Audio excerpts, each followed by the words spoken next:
Good day, good morning. How are you doing? Today I want to talk about the story of Cain in the Bible and what we can learn from that. The business lesson from the story of Cain in the Bible. You know where to find the story. That story can be found in the book of Genesis.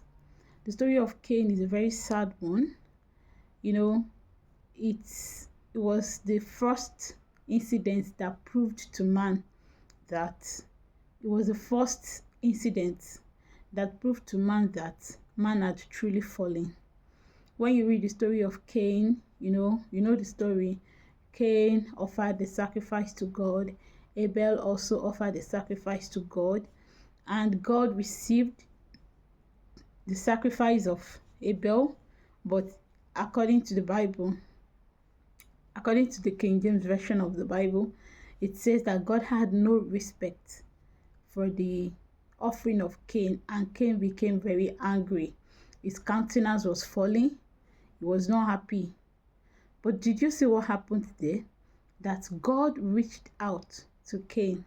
Yes, God reached out to Cain and asked him, why is your countenance falling? Why are you sad? Why are you angry? If you've done well, you would have been accepted. And if you do well, you would be accepted. That was God giving Cain another chance. If you do well, you would be accepted. That was another chance. You know, our God is a God of several chances. That was God giving Cain another chance to try again, to do well, to go for it again, to offer again, and be accepted. God told him, if you do well, you would be accepted. But if you don't do well, sin is lying at your door, but you must rule over it. After God gave Cain a second chance, God knew that there is a possible chance. God can see everything. God sees the heart of Cain. He sees the heart of everyone. He knows about our motives, our intents. He knows our tendencies.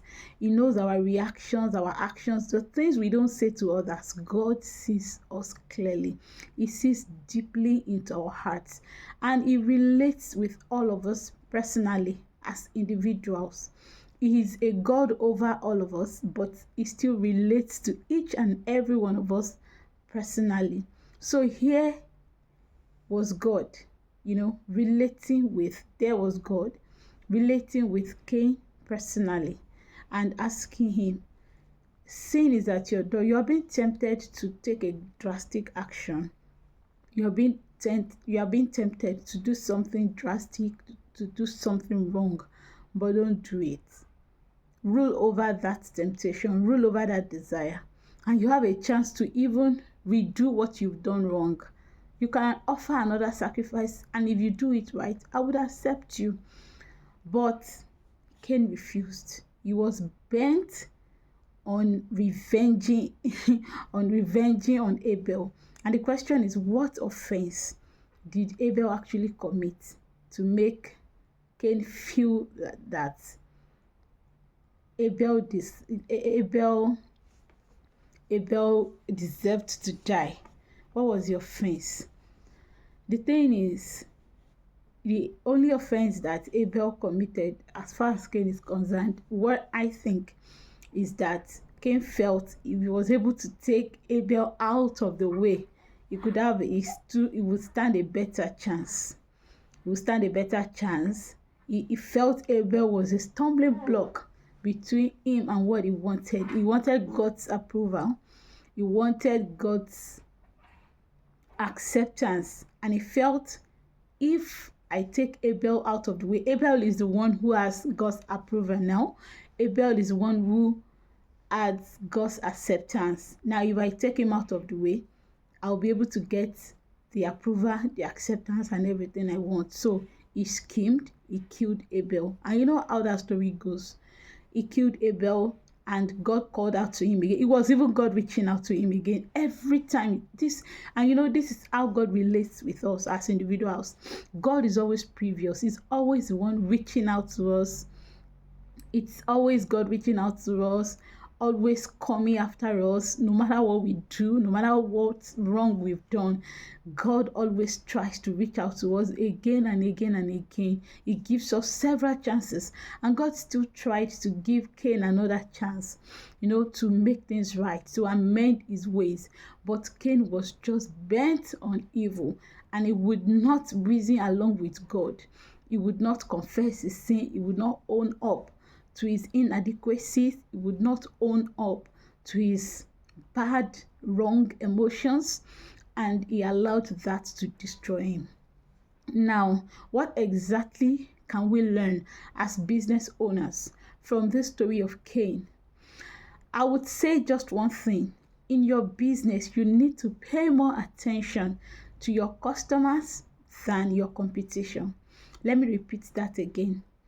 As a business owner, pay more attention to your customers than your competition. Yes, it is good to pay attention to what the competition is doing. I wouldn't even say pay attention. I would prefer to say it is good to know what the competition is doing. It is good to know who your competition is in business is, and it's good to know what your competition in business is doing. It is good to know the latest trends in your business so that you can make informed decisions. And then it is good to know what is happening in your niche. It is good to know what is happening in your industries, what others are doing, what is working, what is not working. It's good to know all that.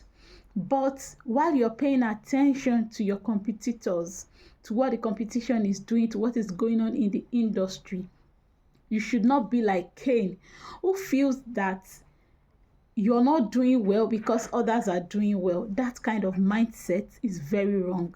The mindset of I'm not doing well because others are doing well.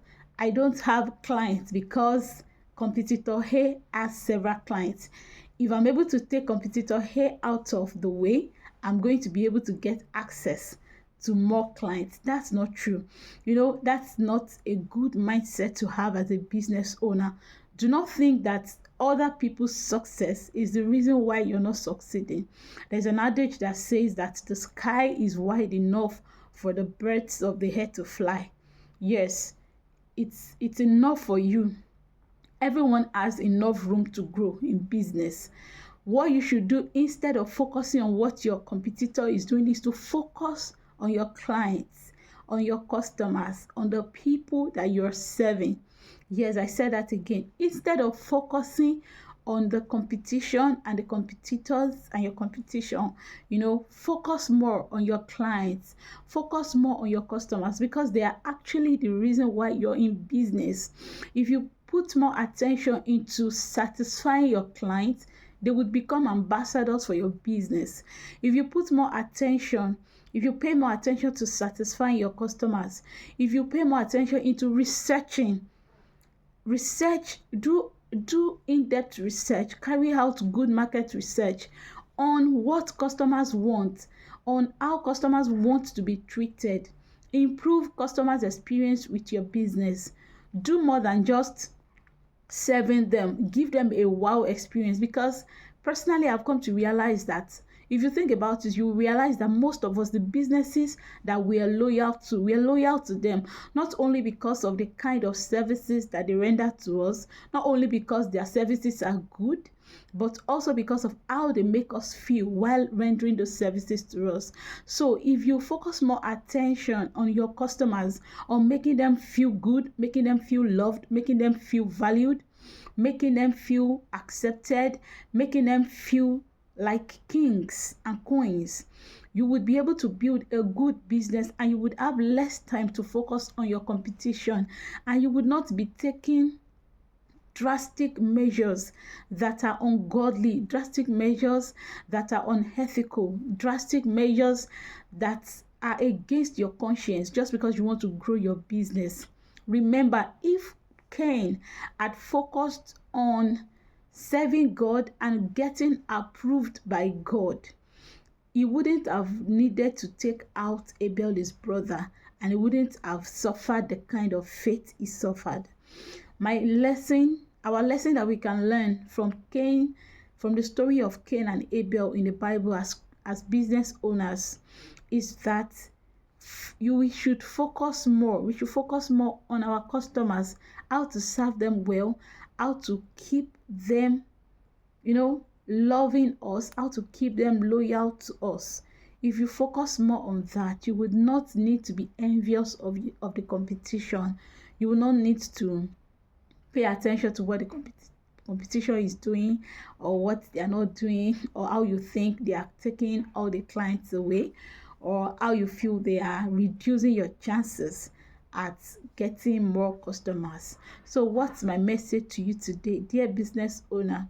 Focus more, pay more attention to your clients, to your customers than your competitors.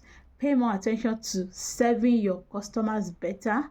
Pay more attention to, being more, doing more for your customers. Pay attention to how to get your customers, your clients, to be more loyal to you than how to outsmart your competitor. Because by the time you're striving hard to outsmart the competition, what you're doing is that you're surrounding yourself with negative energy. You're dredging out negative emotions in yourself, and those would hamper your productivity.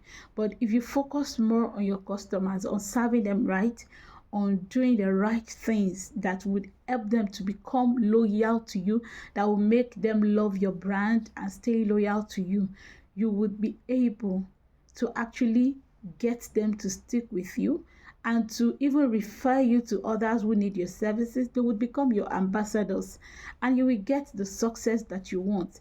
But if you focus on your competitors, you focus on the competition, you will surround yourself with bad energy. You would suffer from envy. And you know what envy is? The Bible says envy is rottenness in the bones. When you are envious of people, you would have rottenness in your bones. It means you will be drained of vital energy for life and living.